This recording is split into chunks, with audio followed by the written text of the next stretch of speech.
Radhe Radhe. Laddu Gopal shopping channel में हम राधिका आप सभी का स्वागत करते हैं।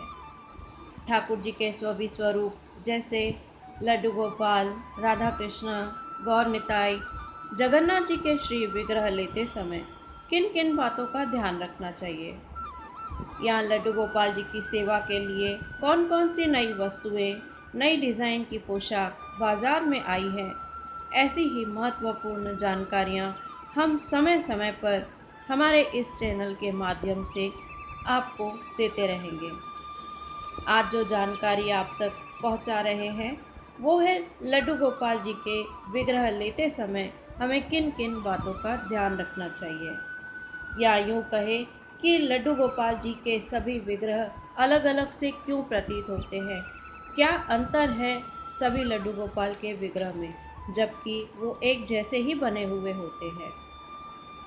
उससे पहले आप सभी से एक प्रार्थना है, आपको लगता है कि ऐसी ही महत्वपूर्ण जानकारियाँ आपको हम देते रहें तो चैनल के नीचे लगे इस लाल रंग के सब्सक्राइब बटन को प्रेस कर दीजिए, जैसे कि आपको स्क्रीन पर दिखाई दे रहा है। साथ में बेल का बटन भी लगा हुआ है, इस बेल के बटन को भी आप प्रेस कर दीजिए। बेल के बटन को प्रेस करने से होगा यह कि जब भी हम अपने इस चैनल पर कोई नई वीडियो अपलोड करेंगे तो उसकी जानकारी सबसे पहले आपको मिलेगी। वीडियो की जानकारी आपको अच्छी लगे तो वीडियो के नीचे लगे थम्स अप बटन को भी प्रेस कर दीजिए। आइए अब जानते हैं लड्डू गोपाल जी के विग्रह के विषय में।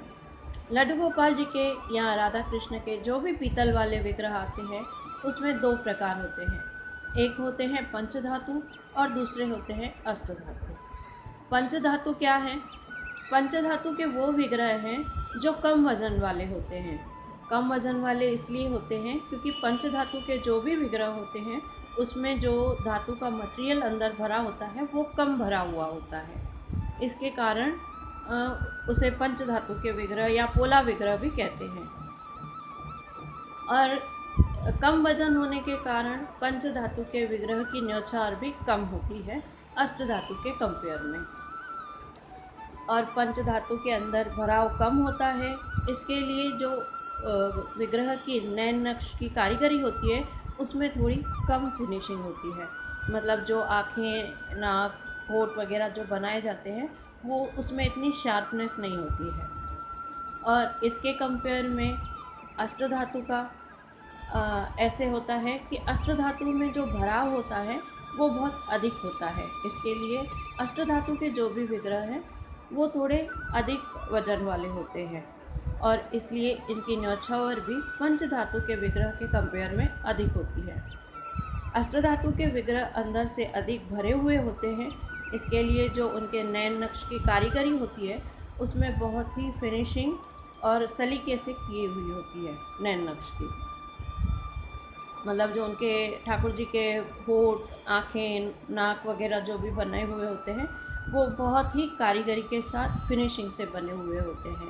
कई कई विग्रह पर तो पत्रावली भी की हुई होती है, सीधे विग्रह पर पत्रावली की हुई होती है, कलर से नहीं। इसलिए अष्टधातु और पंचधातु में ये फ़र्क है। अभी चाहे अष्टधातु के विग्रह हो या पंचधातु के विग्रह हो, उसमें 3 प्रकार के ठाकुर जी आते हैं। एक होते हैं बिना कलर के ठाकुर जी, आते दोनों में ही हैं, पंचधातु के हो या अष्टधातु के हो, बिना कलर के विग्रह आते हैं। जैसे कि आप स्क्रीन पर देख रहे हैं, ये लड्डू गोपाल जी के विग्रह हैं। इनको कुछ भी कलर से श्रृंगार नहीं किया हुआ है, मात्र ये विग्रह बने हुए हैं और इनको नेत्र लगे हुए हैं।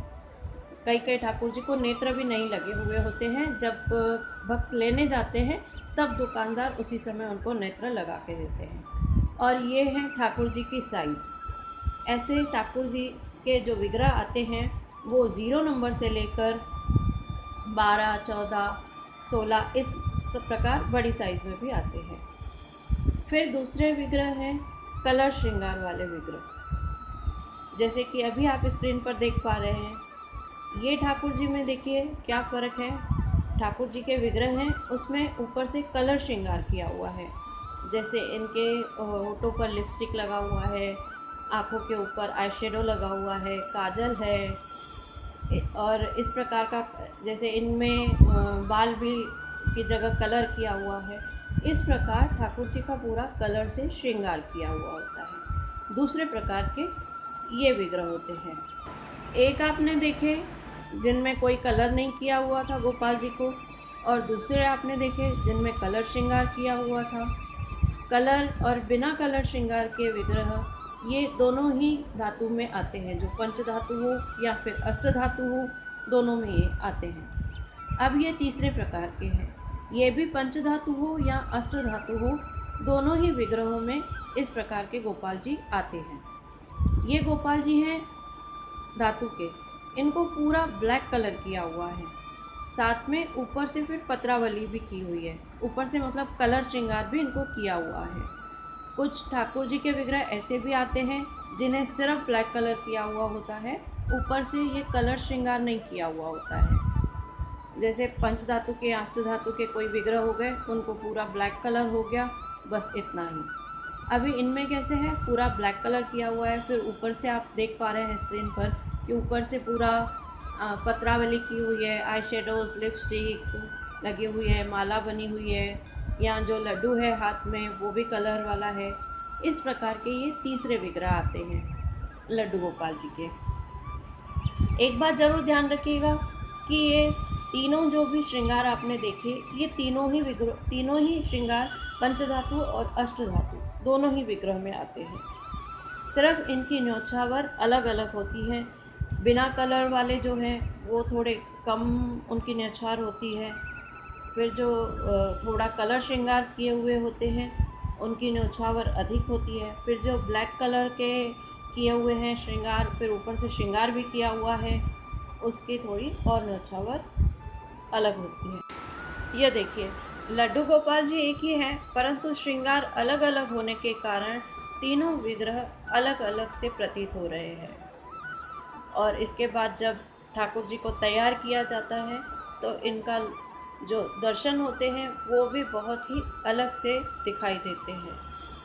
ये छोटे छोटे फर्क होते हैं जो कभी कभी कई भक्तों को नहीं पता चलते हैं। ये आप देख रहे हैं, ये अष्ट धातु के गोपाल जी के विग्रह हैं। इसमें आप देख पा रहे होंगे कि कितनी फिनिशिंग है, और साथ ही श्री विग्रह पर पत्रावली भी की हुई है। कलर की पत्रावली नहीं, सीधा विग्रह पर ही पत्रावली की हुई है। आशा करते हैं आपको यह जानकारी ज़रूर अच्छी लगी होगी। जब भी विग्रह लेने जाएं, इन बातों का ध्यान रखें। और सबसे एक महत्वपूर्ण बात, जब भी श्री विग्रह खरीदें ठाकुर जी के, तब ठाकुर जी के बड़े विग्रह लेने का प्रयास करें, क्योंकि उनका श्रृंगार बहुत अच्छे से हो पाता है। राधे राधे।